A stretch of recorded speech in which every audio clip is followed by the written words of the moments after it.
बड़े भैया तेजस्वी यादव जी पिता बने, हमारा तरफ से बहुत बहुत बधाई बा। घर में लक्ष्मी आई है। पूरे आरजेडी फैन के तरफ से खुशी का लहर है। दोस्तों, बिहार के पूर्व मुख्यमंत्री श्री लालू प्रसाद यादव जी दादा बन चुके हैं। 27 मार्च 2023 के दिन बिहार के वर्तमान उप मुख्यमंत्री श्री तेजस्वी यादव जी पिता बन गए हैं।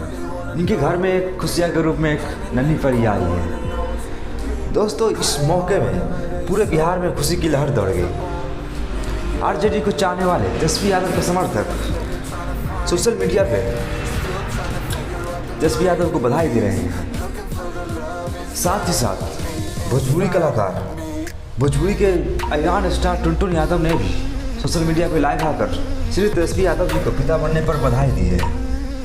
साथ ही साथ प्रमोद प्रेमी यादव ने तेजस्वी यादव की बेटी के लिए नया गाना भोजपुरी में लाए हैं और बधाई के रूप में पूरे आरजेडी समर्थक सोशल मीडिया पर बधाई दिए हैं।